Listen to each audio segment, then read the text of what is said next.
What separates a good photo from an okay one?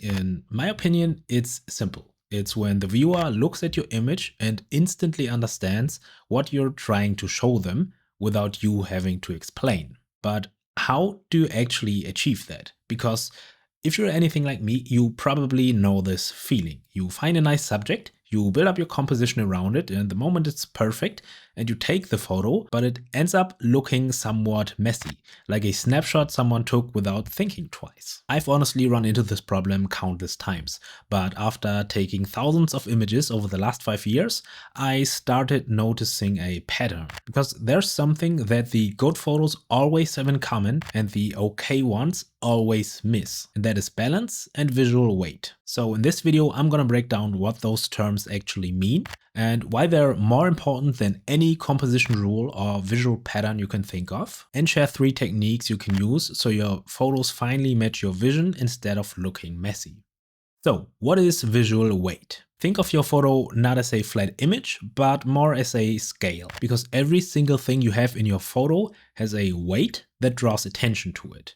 And the more visual weight something has, the more attention it draws to itself. So if your image feels messy, it's almost always because you have too many things that have too much visual weight in your photo. And that leads to your viewer being kind of confused by all the different objects that all compete for the viewer's attention. A clean photo, on the other hand, guides the viewer's attention with intention and control. And there are 3 main things that determine visual weight, and that are space, arrangement, and contrast. And once you know these, you'll be able to fix any messy composition. Okay, so firstly, there is space. That is just about how many objects you have in your composition. And the fewer there are, the less competition there is for the viewer's attention. But the thing with space is that a lot of photographers seem kind of scared of having too much empty space in their composition. And they feel this kind of urge to cram every little corner of their photo with something. But that empty space, or negative space, isn't wasted space. It's more of a tool to create balance. Okay, think back to our idea of visual weight and let's have a look at an example. Because if you have a subject that doesn't have a lot of visual weight, like these 2 in the middle, using negative space around them makes them stand out more. Because the negative space always has very little visual weight. So the viewer's eyes are always directly drawn to your subject, even if it has little visual weight. And I want to be transparent here because the original image looked like this. But all the tourists had more visual weight than my 2 subjects in the middle, so the image just felt too messy. So I decided to edit them out to make the image feel more balanced, because in the edited image there's less visual weight and less clutter around my subjects. So this negative space gives your main subject kind of breathing room, which makes it feel more important.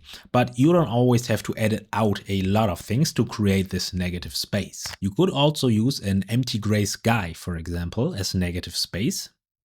Or you can use shadows to hide any distractions in them while your subject is in the light. And personally, I get the best results with negative space when I use it with subjects that either look very interesting or if they interact with the environment, like this kid running up the stairs, for example. Okay, next up is arrangement.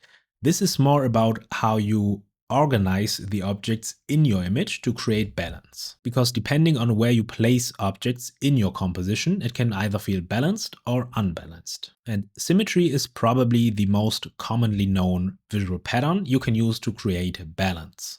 And most often people use reflections to create that symmetrical balance. If your subject has the most visual weight, that works really well because you're just duplicating a composition that already works. But there is more to symmetry than just using reflections. So let's have a look at 2 more examples. So in this image, Mount Fuji and the pagoda have roughly the same amount of visual weight, because they take up almost the same amount of space in the composition. And if you split this image into 3 portions, you can see that Mount Fuji is on the left third of the grid, while the pagoda is on the right third. So in this case, the symmetry is about balancing these 2 objects of similar visual weight on opposite sides of the composition. In this way, the image just looks more balanced.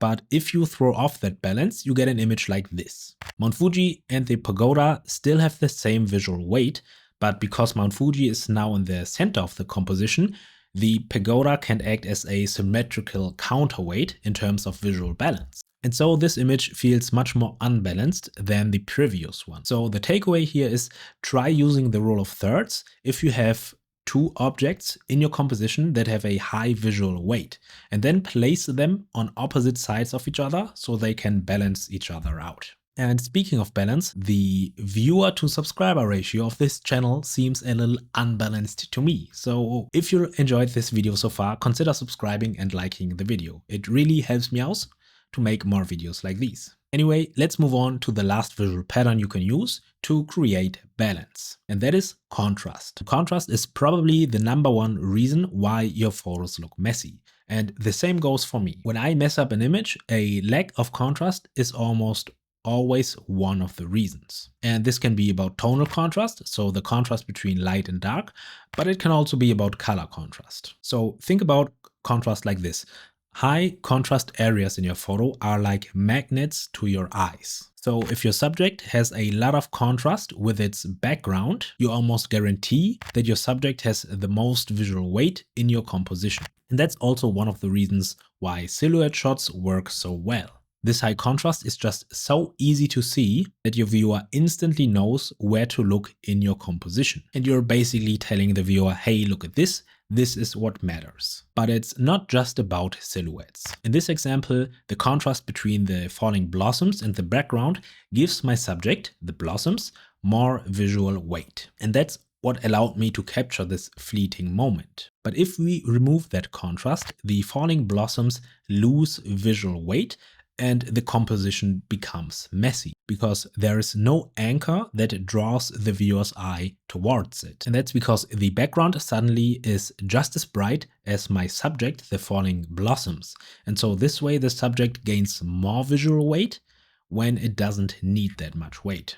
But contrast can also be about color. So in this example, the colors are too similar, so every object in this photo has the same amount of visual weight. And that makes it feel unbalanced because your eyes are kind of lost and don't know what to focus on. But luckily I took the same image an hour later, and here we have much more contrast between my subject, the road, and everything else. And with this contrast between warm and cold colors, my subject acts as a kind of anchor for your eyes to rest on.